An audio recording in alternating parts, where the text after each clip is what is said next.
Okay, let's continue. अच्छा जी, let's start with chronic inflammation. Let's continue with chronic inflammation. Chronic inflammation की ना दो types होती हैं. Okay, one is non-granulomatous and the second one is granulomatous. ठीक है, हमने अभी जो भी पढ़ा ना, the simple chronic inflammation है, that is this one. Okay, but एक special type होती है that is known as granulomatous chronic inflammation. इसमें क्या होता है, कुछ चेंजेस देखी हमने ना इन्फ्लेमेशन में, जो नॉर्मल इन्फ्लेमेशन हो रही है उसके अलावा कुछ चेंजेस देखी, that we are going to study right now. Okay, तो ग्रेन्युलोमेटस में ना, it is characterized by three things. ठीक है, it is characterized by three things. The first one is accumulation of activated macrophage. ये जो word है ना activated, it is very very very important. ठीक है, कौन से macrophages होते हैं? Activated macrophages. Okay, कौन से macrophages accumulate होते हैं? Activated macrophages. And then there might be a rim of T lymphocytes. There might be T lymphocytes and there might be tissue necrosis as well. ठीक है, we will see किस situations में होता है ऐसा. तो granulomatous chronic inflammation में there are three characteristics that we have seen. Activated macrophages की accumulation, ये तो होती ही होती है. T lymphocytes and tissue necrosis. Let's move on. अच्छा, ये होती क्यों है भाई? जब भी chronic inflammation की वजह से कोई चीज आप नहीं इरेडिकेट कर पा रहे हो, जो मेन मकसद है इन्फ्लेमेशन का वो आप नहीं अचीव कर पा रहे हो, तो अगेन क्या होता है कि बॉडी कहती है कि चलो आप मार नहीं पा रहे हो, एटलीस्ट इसको कंटेन कर लो, ये फैले ना, ये और ज्यादा डैमेज ना करे. ठीक है, to contain an offending agent which is difficult to eradicate. इसलिए हम करते हैं. कौन सी इन्फ्लेमेशन होती है? Granulomatous inflammation. अच्छा, ये कैसे होती है? फॉर एग्जाम्पल, ये आपका माइक्रोब है. ओके, ये आपका माइक्रोब है, या कोई भी ऐसी चीज जिसको हम नहीं, जैसे टीबी का जो होता है आपका बैक्टीरिया. ठीक है, mycobacterium tuberculosis, that is very difficult to eradicate and it's very huge as well. ठीक है, तो इसको क्या करेंगे, मैक्रोफेजेस आके ना सराउंड कर देंगे इसको. Macrophages will come and they'll surround it.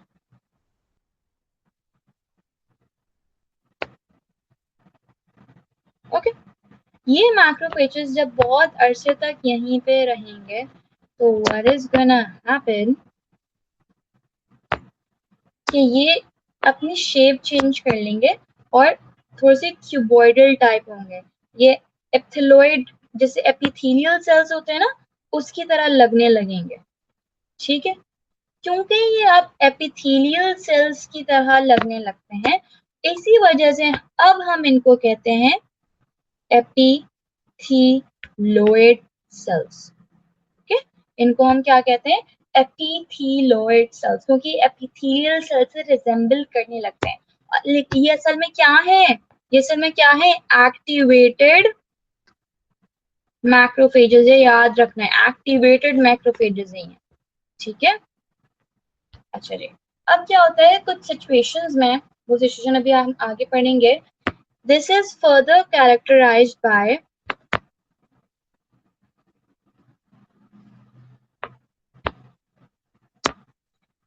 this is further characterized by T lymphocytes.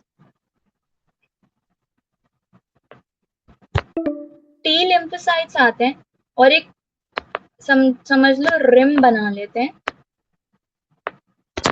around the epithelioid cells. Oh, इस तरीके से, for example these are T lymphocytes की रिम बन गई. ठीक है, these are T lymphocytes.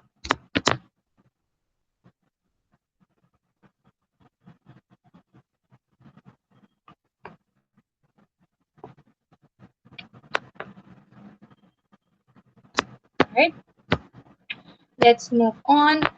And it's a thin rim by the way, पतली सी होती है. अच्छा जी, सही है. अच्छा, कुछ चीजें जो पता होनी चाहिए. पहली बात, कभी कभी होता ही है कि एप्थिलॉइड सेल्स जो है ना, दीज एप्थिलॉइड सेल्स, ये क्या कर जाते हैं, फ्यूज हो जाते हैं, ठीक है। ये आपस में फ्यूज हो जाएंगे और इनका जो न्यूक्लियस है it will come to the periphery, ठीक है। ये फ्यूज हो जाएंगे एंड इनका न्यूक्लियस पेरिफेरी में आ जाएगा कुछ इस तरीके से, ठीक है। तो once they fuse, one macrophages fuse, ठीक है, अक्यूमुलेट होके फ्यूज हो जाएंगे एंड न्यूक्लियस पेरिफेरी में आ जाएगा।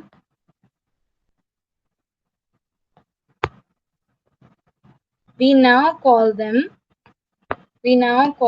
इनका नाम क्या हो जाएगा अब, मल्टी न्यूक्लिएट जायंट सेल्स, ठीक है। हम इनको कहेंगे मल्टी न्यूक्लिएट जायंट सेल्स या हम इनको लैंगहन सेल्स भी कहते हैं, ठीक है। तो ये जो एप्थिलॉइड सेल्स हैं, अगर इनका और ये होता है मोस्टली, इनका मैक्रोफेज, इनके सारे मैक्रोफेजेस फ्यूज होके न्यूक्लियस पेरिफेरी में आ गए, we call them multinucleate giant cells या Langhans cells, okay. yes that's it, ठीक है। this is what is actually happening in a granulomatous chronic inflammation. This is actually called as a granulomatous chronic inflammation, ठीक है। ये morphology है या histology है, okay. Let's move on. अच्छा, अब हमने पढ़ा था, हमने कहा था कि शायद टिश्यू नेक्रोसिस हो, हमने कहा था शायद टी लिम्फोसाइट्स आए, जरूरी नहीं है हर वक्त टी लिम्फोसाइट्स हो, ठीक है। तो कब कब होता है, क्या होता है, लेट्स सी। तो ग्रैनुलोमा की ना टाइप्स होती हैं। सबसे पहली टाइप देखते हैं कि भाई क्या होता है कि जो आपकी आपकी जो चीज आई है आपकी बॉडी के अंदर, या तो हो सकता है वो कोई माइक्रोब हो, है ना, कोई माइक्रोब होगा तो उसके ऊपर एंटीजन होगा और वो एंटीजन किसको ट्रिगर करेगा, टी लिम्फोसाइट्स को। तो जब भी एंटीजन वाली कोई चीज आएगी जो इन्फेक्शन कॉज करेगी, पैरासाइट्स होगी, कुछ भी होगी जिसके ऊपर एंटीजन हो, कोई लिविंग चीज आएगी, तो हम क्या कहेंगे, ये इम्यून रिस्पॉन्स है। हम क्या कहेंगे, ये इम्यून रिस्पॉन्स है। और immune response will lead to immune granuloma, जिसमें क्या होता है, टी सेल्स एक्टिवेट होते हैं, टी सेल्स भी आपको मिलेंगे, आपको एप्थिलॉइड या जायंट सेल्स भी मिलेंगे, ठीक है। सिंपली एंटीजन होगा तो टी लिम्फोसाइट्स की रिम मिलेगी, ठीक है। लेकिन अगर फॉर एग्जांपल फैक्ट्री वाली एग्जांपल याद करो जिसमें the person was exposed to silica, ठीक है, उसकी वजह से वो फॉरेन बॉडी अगर अंदर आ रही है, that does not contains antigen, right. तो अगर एंटीजन नहीं होगी, that then we will call it as foreign body granuloma, ठीक है। फॉरेन बॉडी ग्रैन्युलोमा में टी सेल्स नहीं इन्वॉल्व होते और एप्थिलॉइड या जायंट सेल्स फॉर्म होते हैं सिर्फ, ठीक है। तो पहली टाइप ऑफ ग्रैनुलोमा है कौन सी, फॉरेन बॉडी ग्रैनुलोमा या इम्यून ग्रैनुलोमा। कोई भी ऐसी चीज जिसमें एंटीजन होगी वो टी लिम्फोसाइट्स को एक्टिवेट करेगी, उसको हम इम्यून ग्रैनुलोमा कहेंगे, उसमें you will find a rim of T lymphocyte, ठीक है। बट अगर कोई फॉरेन बॉडी आई है, ठीक है, जिसमें there are no antigen, then we'll say T cells will not be involved and we'll call it as foreign body granuloma. ये तो पहली क्लासिफिकेशन हो गई ग्रैनुलोमा की। सेकंड है कि भाई कभी कभी होता है कि ये जो माइक्रोब है ना, माइक्रोब के साथ यहाँ पे ना टिश्यू नेक्रोसिस भी हो जाती है, ठीक है।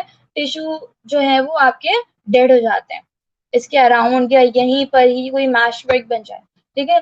तो ये जब ऐसा होता है तो आपको जो अपीयरेंस मिलती है, क्या आप सवाल करोगे टिश्यू नेक्रोसिस है या फिर नहीं है तो किस तरह के कौन सी नेक्रोसिस होती है, केसीस नेक्रोसिस होती है। नेक्रोसिस के डिफरेंट टाइप्स पढ़ती हैं फाउंडेशन मॉड्यूल में ना, and one of them was caseous necrosis, जिसमें cheesy appearance होती है, amorphous structureless debris मिलेगा आपको, right, that is known as caseous necrosis, okay। तो कौन सी नेक्रोसिस होती है आपकी, अगर टिश्यू नेक्रोसिस हुई भी तो कैसियस नेक्रोसिस होगी, ठीक है। और ये कौन कौन सी चीजों में होती है, जब टीबी हो जाए, सिफिलिस हो, कैट स्क्रैच डिजीज हो, तब, और ये याद रखना है बाय द वे, ठीक है। और टिश्यू नेक्रोसिस कौन सी डिजीज में नहीं होती है, क्रॉन डिजीज में नहीं होती है, सार्कोइडोसिस में नहीं होती है, लेप्रोसी में नहीं होती, ठीक है। टिश्यू नेक्रोसिस नहीं होती, वो सिंपल माइक्रोब जिस तरह हमने ये पढ़ा है उसी तरह, ओके। आपका लेक्चर ऑलमोस्ट नहीं, थोड़ा सा रहता है, बस ये देख लो, इम्पोर्टेंट है, ठीक है। ट्यूबर क्या बोलते हैं, ट्यूबरकुलोसिस में नेक्रोसिस होती है, कैट स्क्रैच डिजीज में नेक्रोसिस होगी और सिफिलिस में नेक्रोसिस होगी, ठीक है। तो ट्यूबरक्लोसिस, सीजेटिंग ग्रैनुलोमा मतलब केसीएस नेक्रोसिस हो रही है. Focus of activated macrophages rimmed by fibroblasts, lymphocytes, histiocytes, occasional Langerhans giant cells, central necrosis with बता रहे सारे इसके फीचर्स बता रहे हैं. ठीक है, तो इंपॉर्टेंट चीजें क्या याद रखनी है, इसमें लैंगहन सेल्स भी हैं, इसमें लिम्फोसाइट्स की रिम भी होगी, इसमें नेक्रोसिस भी हो रही है. ठीक है, कैसियस नेक्रोसिस.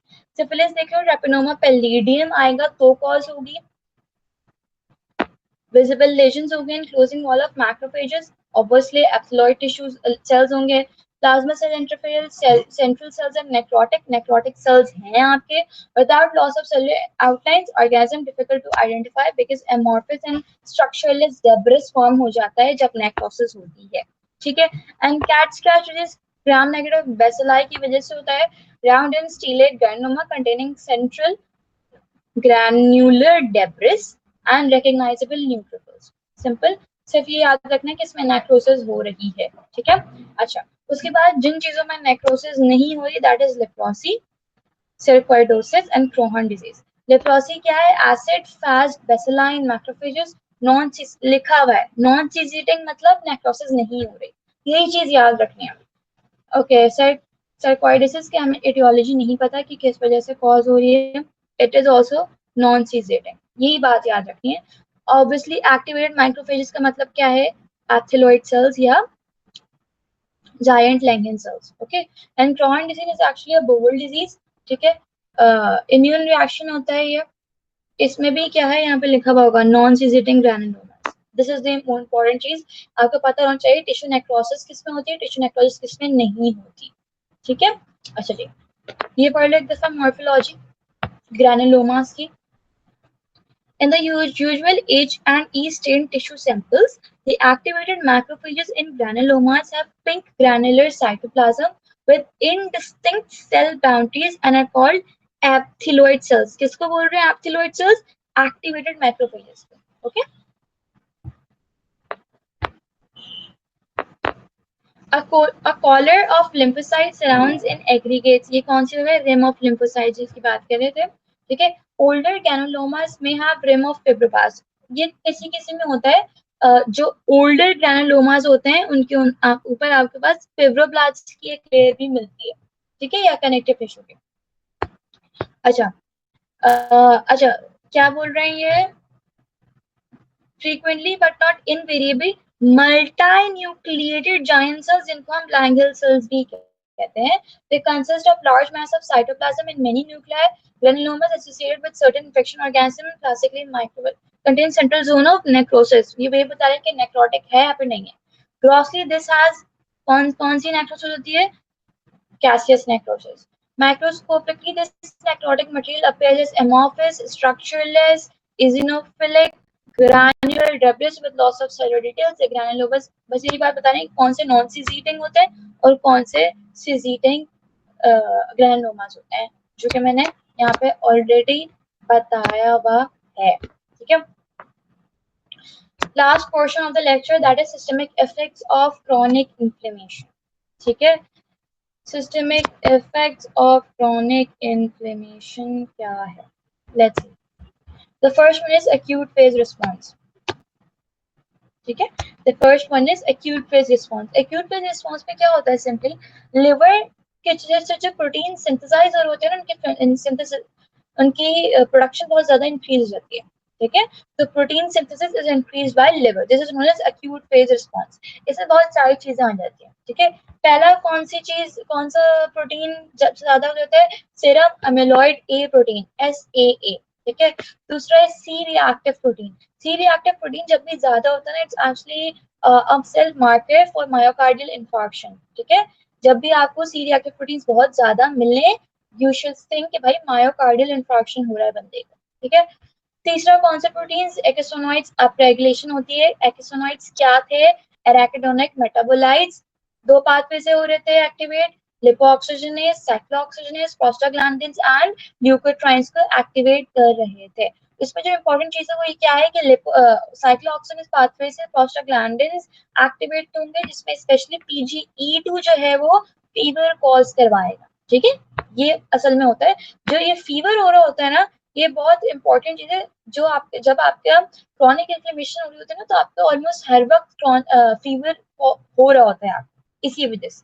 ठीक है, फीवर को जो एक्टिवेट करवाता है उनको हम पायरोजेंस कहते हैं। और एंडोजेनस पायरोजेंस कौन से हो जाएंगे? Tissue necrotic factor, interleukin 1, again the same one which are actually enhancing inflammation. Let's move on. The third protein is fibrinogen, जो रोलेक्स फॉर्मेशन करवाता है। रोलेक्स क्या होता है? Rouleaux is stack of RBC. RBC इस तरीके से प्रॉपर्ली स्टैक हो जाते हैं, इसको हम रोलेक्स कहते हैं। ठीक है, अच्छा अब स्टैक्ड आरबीसी अगर आपके होंगे तो आपका ईएसआर जो है वो डिफरेंट आएगा ना।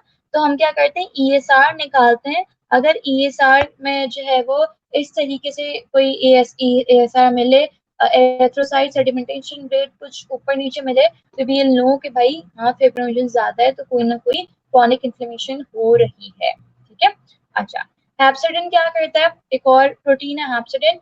ये क्या करता है? आयरन की, ये असल में ना आयरन की रेगुलेशन करवाता है। ठीक है, आयरन कहाँ यूज होना है कहाँ नहीं यूज करना। तो ये क्या करता है, जो आरबीसी के प्रोजेनेटर सेल्स होते हैं ना, उनको आयरन ही नहीं देता।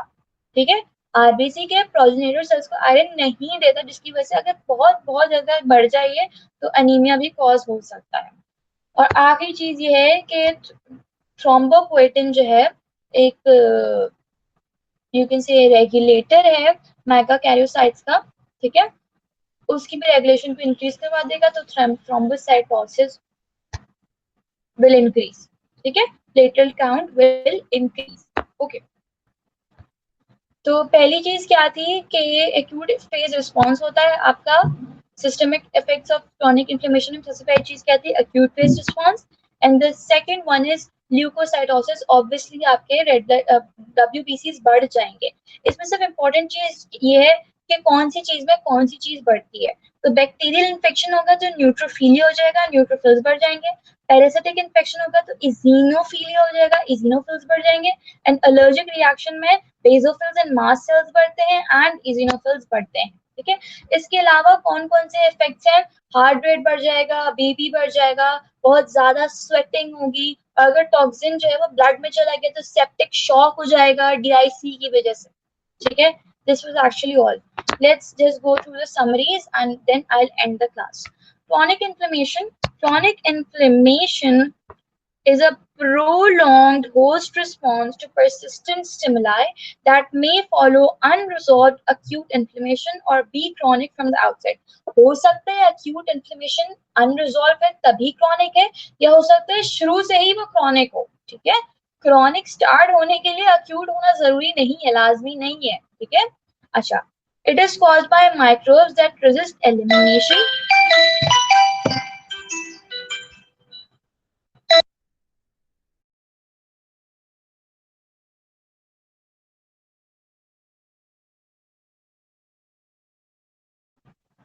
Okay, जल्दी से देख लो।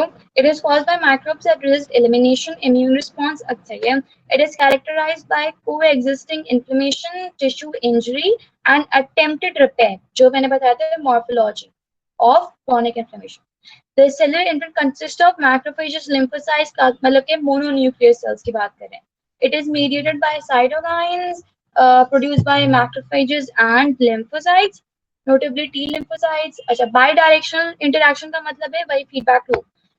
Granulomatous inflammation is a morphological specific pattern of chronic inflammation induced by T cell and macrophages activation। ठीक है, अच्छा सिस्टमिक इफेक्ट्स कौन से होते हैं? सबसे पहले हमने कहा फीवर होता है। ठीक है, प्रोस्टाग्लैंडिन